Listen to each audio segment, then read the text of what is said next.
Welcome back to my समृद्ध family channel. Friend, कैसे हैं आप सभी? आई होप आप सभी बहुत अच्छे होंगे, बहुत बढ़िया होंगे और बिल्कुल स्वस्थ होंगे। तो फ्रेंड्स, आज के ब्लॉग की शुरुआत होती है मॉर्निंग से, और मॉर्निंग से भी नहीं हुई है, थोड़ा सा मतलब 8 बजे से हो रही है। तो समृद्ध जा रहा है स्कूल, समृद्ध रेडी हो चुका है और हमेशा समृद्ध के पापा ही से स्कूल छोड़ने जाते हैं। पहले मैं भी जाती थी साथ में, लेकिन अब ये जाते हैं दोनों पापा और बेटे। तो मैं नहीं जाती हूँ क्योंकि मुझे गाड़ी चलानी आती ही नहीं है, और फिर दोनों जने जाएंगे तो शॉप पे कौन बैठेगा, क्योंकि शॉप हो जाती है सुबह ही ओपन। वहाँ से आने के बाद, समृद्ध को छोड़ के आने के बाद, फिर मैं तो घर आ गई थी। और घर पे आके ये मिलाई काफ़ी दिनों की रखी हुई थी और थोड़ी सी ही थी, क्योंकि आज का दूध इतना अच्छा आ नहीं रहा है, तो उसमें मलाई इतनी ज़्यादा निकलती नहीं है, तो मैं निकालती भी नहीं हूँ। और ये ना काफ़ी दिनों की रखी थी, मतलब 15-20 दिन से भी ज़्यादा हो गए थे। तो मैं वो चलो, अब जब दूध आ ही नहीं रहा है ढंग से, तो जो है उसकी मैं बना लेती हूँ, उसका मैं घी निकाल देती हूँ। तो ये मैंने चढ़ा दिया था घी निकलने के लिए। और जितनी देर मैंने थोड़ा बहुत बिस्तर वगैरह, बेडशीट वगैरह सब झाड़ा, उतनी देर में ये मेरा मतलब हो गया था। और गैस मैंने धीमी कर रखी है, जिससे कि ये जले नहीं। और तब तक मैं जाके ये कपड़े मैंने धोए थे, तो शाम को धोए थे ना, तो ये मतलब गीले हो रहे हैं। और शाम को धूप तो रहती नहीं है, तो बाहर फैलाए नहीं थे, मैंने अंदर ही रख दिए थे और इस तरीके से फैला दिए थे। अब इसे जाऊंगी बाहर धूप में फैला दूंगी, तो धूप में सूख जाएंगे। और क्योंकि कपड़े चाहे मशीन में सूखे रहें, फिर भी उनमें नमी रहती है, तो धूप में सूख जाते हैं ना, तो अच्छा लगता है। उनमें अलग सी स्मेल नहीं आती है, मतलब गंदी स्मेल सी आती है ना, नमी सीलन वाली, तो वो नहीं आती है अगर धूप में कपड़े सूख जाते हैं। और जितनी देर मैंने बाहर कपड़े फैलाए, उतनी देर में ये देखो हल्का हल्का हल्का क्या, मतलब ये जल गया था जो इसकी मलाई सी थी। तो लेकिन जितना घी निकला है वो मैं दिखाती हूँ आपको, कितना घी निकला है उतनी सी मलाई में। और मिलाई तो मैंने आपको दिखाई नहीं थी। तो ये 200 ml का है, और इसमें से मतलब 150 ml घी निकल चुका है मेरा। तो बस बहुत है इतना भी घी मेरे लिए, उतनी सी मिलाई में। तो अब ये चल जाएगा, और बस इसे रख देती हूँ मैं साइड में। तो मुझे थोड़ा सा अच्छा लग रहा था कि ये घी इतना निकल चुका है। तो चलिए अब पी लेती हूँ पानी थोड़ा सा, क्योंकि काम कर कर के ना मैं थक जाती हूँ, तो अब बैठ के थोड़ा सा तसल्ली से पीऊँगी पानी। और फ्रेंड्स, ये है अब सीधा रात का समय, क्योंकि फिर दिन में तो मिलता नहीं है टाइम। तो आज मैं बनाऊँगी पालक पनीर। तो पालक के पत्ते भाभी को बोला था साफ़ करने के लिए, भाभी ने तोड़ के रख दिए थे, भाभी पत्ते मतलब निकाल दिए थे। और इसे कर लूँगी थोड़ा सा बॉईल।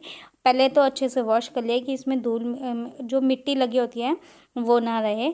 तो साफ़ से अच्छे से धोने के बाद इसे रख दिया था बॉईल होने के लिए, और ये बॉईल हो चुके हैं। अब इसे निकाल के सीधा ठंडे पानी में डालूंगी, जिससे कि इनका कलर चेंज ना हो, नहीं तो फिर कलर इसका चेंज हो जाता है। अभी इसे मैंने मिक्सी में पीस लिया है, तो मेरी मिक्सी तो है ख़राब, तो मैं भाभी के यहाँ से पीस के लेकर आई थी उन्हीं की मिक्सी में। पनीर को कर लिया था मैंने कट, और उसके बाद मैंने इन्हें फ्राई कर लिया है। तो कई लोग कच्चा पनीर पसंद करते हैं, लेकिन मुझे थोड़ा सा ये हल्का सा गोल्डन ब्राउन हो जाता है ना, ये वाला फ्राई वाला पनीर ज़्यादा अच्छा लगता है। इसमें खड़े मसाले बहुत सारे डाल सकते हैं, जैसे कि तेज पत्ता हो गया, बड़ी इलायची होगी, ये सब, लेकिन मेरे पास था जीरा, तो मैंने जीरा ही डाला सिर्फ। और प्याज को मैंने कर लिया है कद्दूकस, अब मैं इसमें डाल दूँगी प्याज। तो फ्रेंड्स, सभी लोगों का तरीका अलग अलग होता है, तो मैं जिस तरीके से अपने आप बनाती हूँ वैसे ही आपको दिखा रही हूँ, और ये भी अच्छा ही बनेगा, टेस्टी बनेगा। तो फ्रेंड्स, हम लोगों को ना हमारे घर में जो जितनी चीज़ें होती हैं उसी में एडजस्ट करना आना चाहिए। ये नहीं कि वो चीज़ अभी ही चाहिए। तो जो मसाले मेरे पास थे, जितने थे, मैंने उसी का यूज़ करके बनाया है पालक पनीर। पनीर देखिए फ्राई हो चुका था, साइड में रख दिया था, और जो उसकी पालक की ग्रेवी थी जो पीसा था मिक्सर में, वो भी रखा हुआ था। तो इसके पराठे भी बहुत अच्छे बनते हैं। अगर आप पालक के पराठे पसंद करते हो, पालक के पराठे बच्चों को देने भी चाहिए, क्योंकि इससे क्या होता है, जो बच्चा पालक वगैरह हरी सब्जियां नहीं खाता है, उनके लिए ज़्यादा सही रहता है इस तरीके से। तो इस तरीके से ना बच्चे खा भी लेते हैं, और उनके अंदर सारे जो भी विटामिन्स प्रोटीन्स होते हैं वो सब चले जाते हैं, जो भी इनके पोषक तत्व होते हैं। हरी सब्जियों में तो आप सभी जानते हैं पोषक तत्व कितने पाए जाते हैं। तो यहाँ पे देखिए मेरा प्याज जब तक गोल्डन ब्राउन हो रहा था, तब तक मैं टमाटर को कर लूँगी कद्दूकस, क्योंकि मिक्सी ख़राब हो रही है, पहले भी बताया है। और इस टाइम मेरे फेस की हालत देख सकते हो, मैं कितनी थकी हुई लग रही हूँ।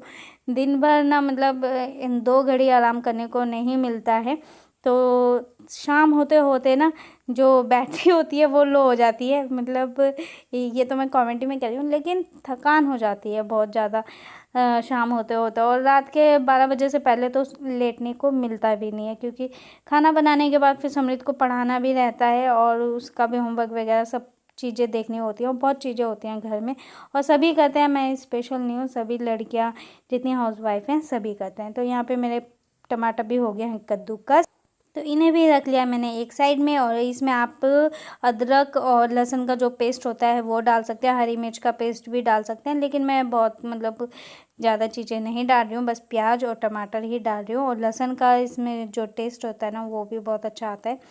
तो यहाँ पे देखिए जब प्याज गोल्डन ब्राउन मेरे हो गए हैं, अब इसमें मैं डाल दूँगी टमाटो की प्यूरी जो ये हमने बनाई है अभी। और इस तरीके से कद्दूकस करके कीजिए ना, तब भी सब्ज़ी बहुत अच्छी बनती है, ज़रूरी नहीं है कि इसकी ग्रेवी बनाइए। और यहाँ पे देखिए अब मैं इसे भूनने दूँगी मसाले को। इसमें मैंने सारे मसाले डाल दिए थे जो हम डेली खाने में यूज़ करते हैं, नमक, धनिया पाउडर, नमक, धनिया पाउडर, गरम मसाला और हल्दी और लाल मिर्च। तो ये मैंने आइडिया नहीं बताया, क्योंकि जो जितना खाना पसंद करता है जितना भी नमक स्वाद अनुसार खाता है, क्योंकि सबका टेस्ट अलग होता है, कोई फीका खाता है, कोई थोड़ा सा तेज खाता है, मिर्च कोई तीखी खाता है, चटपटी खाता है। तो ये सारे मसाले मैंने अपने अनुसार डाल दिए जितना हम खाना पसंद करते हैं। तो जब मेरा मसाला अच्छे से पक गया था और जब मसाले में से तेल निकलने लगा था, फिर मैंने इसमें डाल दिया था पालक, अपना जो पालक की प्यूरी है। अब इसे घुमा लेंगे, मतलब मिक्स कर लेंगे अच्छे से।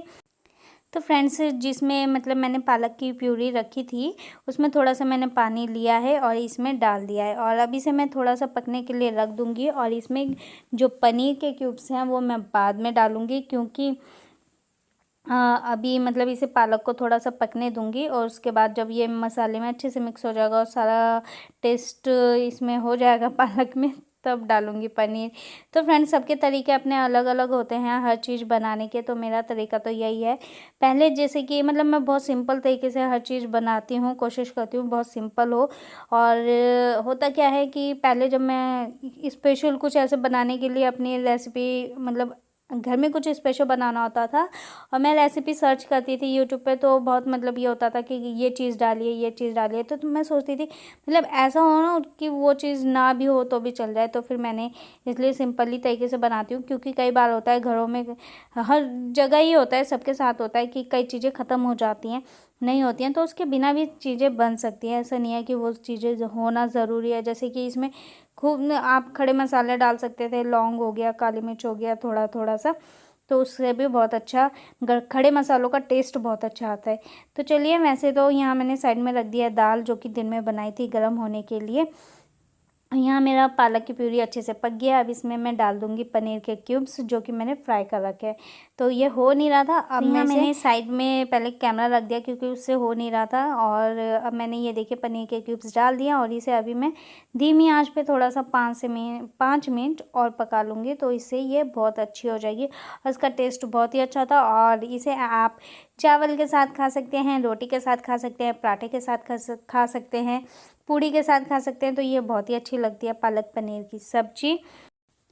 तो फ्रेंड्स ये है मेरा जो चैनल है, डेली व्लॉग्स का ही चैनल है। इसमें मैं अपने डेली रूटीन के वर्क किस तरीके से करती हूँ, क्या क्या बनाती हूँ, क्या खाती हूँ, मेरा क्या रहन सहन है, तो ये सब शेयर करती हूँ आप लोगों के साथ। और आशा करती हूँ आप लोगों को ये सब पसंद भी आएगा। और कई चीज़ें होता है जो मुझे नहीं समझ में आती, वो आप लोग कमेंट करते हैं, वो मुझे मिलते हैं, मैं चेक करती हूँ, तो मुझे बहुत अच्छा लगता है आप सब चीज़ें मुझे बताते हैं। तो यहाँ दाल गरम करके मैंने उसमें रख दिया है, कटोरी में थोड़ा सा तेल था वो मैंने बॉटल में रख दिया है। और ये देखिए मेरी पालक पनीर की सब्ज़ी बनके हो गया रेडी। कई लोग इसे डेकोरेशन करने के लिए ऊपर से कच्चा पनीर और बटर वगैरह डाल देते हैं, तो उससे इसका डेकोरेशन बहुत अच्छा लगता है, लेकिन हमें तो खाना है घर में, तो क्या डेकोरेशन करना, तो यहाँ खाना निकाल लूँगी। तो ये दिन के चावल थे और उसी कढ़ाई में मैंने इसे हल्का सा गर्म कर लिया था, फ्राई कर लिए थे, तो इसलिए इनका कलर थोड़ा सा अलग हो गया चावलों का। क्योंकि कढ़ाई में ही जिसमें पालक पनीर बनाया उसी में फ्राई। यहाँ पे मैं अपना खाना सर्व कर रही हूँ और समृद्ध के लिए लूँगी। तो हस्बैंड आते हैं लेट में, 11 सवा 11 बज जाते हैं। तो अब मैं खा लेती हूँ, पहले मैं उनका वेट करती थी लेकिन अब फिर बेटा नहीं खाता है तो उसके साथ खाना पड़ता है। तो यहाँ पे बस अब खाना खा लेंगे हम और इसी के साथ इस व्लॉग का एंड करती हूँ। आई होप आप लोगों को पसंद आया होगा।